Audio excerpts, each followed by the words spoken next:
After high school students began chanting USA during sporting events, parents received a letter warning the teens to stop saying the intolerant and offensive phrase. However, as soon as they read the note, the patriotic students responded in a way that would not only make our forefathers proud but had school officials instantly backtracking. With Americans returning to their conservative roots, the progressive liberal minority is desperately clinging to the last attempts at implementing politically correctness. In their final throes, these fascists attack whatever symbol of U.S. heritage catches their attention in a bid to divide Americans based on race, religion, or political affiliation.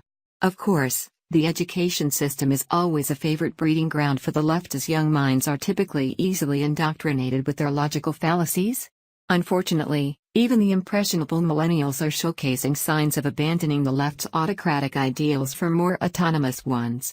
When students joined together to chant USA at Vista del Lago High School in Folsom, California, school officials didn't see it as a uniting display of patriotism but an intolerant and offensive attack on those who might despise our nation and its values. Although there had never been any complaint about the chant, the California school immediately went into politically correct mode, cracking down on the teens for simply uttering their country's name, according to WJZ.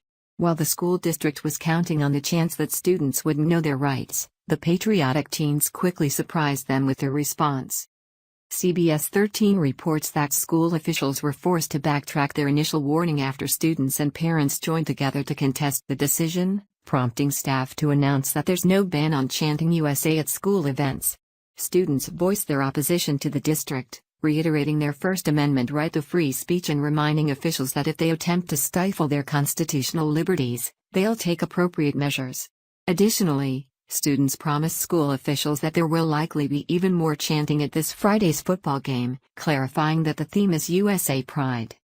"I wasn't angry, but I was definitely like, why can't we chant USA?" said senior Ryan Bernal. "To say USA, you know, we're all the same.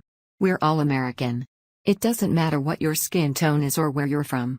Mother Natalie Woodbury said, "I want to chant USA because I want us to pull together and help, not because I want anybody to feel left out or not a part of our country." "I'm glad that they will still allow our students to cheer for our country," said Mother Cody Santro. "We're all one. We all stand as one together," she said. The school's principal refused to be interviewed face-to-face but commented over the phone that while the school can't officially ban the chant, she still hopes that students will choose not to say it.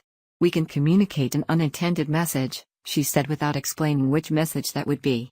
She suggested that students should only express such patriotism following the national anthem or Pledge of Allegiance.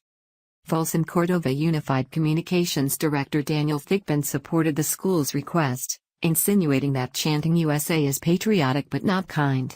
Thigpen explained that he hopes for students to practice empathy, to practice kindness and to practice patriotism. "You can do both."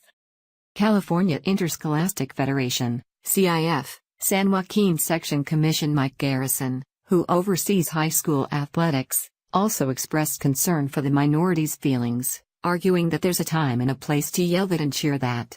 "Liberalism has plagued our nation to the point where it's actually considered offensive and inappropriate to express a love for our country. The absurd notion that having pride in the land in which we reside is spawned from leftist propaganda that suggests that this is somehow discriminatory. Of course, when those who despise the U.S. express their opinions, they are praised instead of chastised for harboring biased views that exclude the majority. This indoctrination is rampant on school campuses because liberal authorities are teaching this mentality to our children. However, the tides are turning as conservative students raise their voices to demand equal rights and not exclusive privileges and protection for minority special interest groups. Fortunately, these students give hope for the millennial generation that our nation's values and exceptional freedoms will not be lost.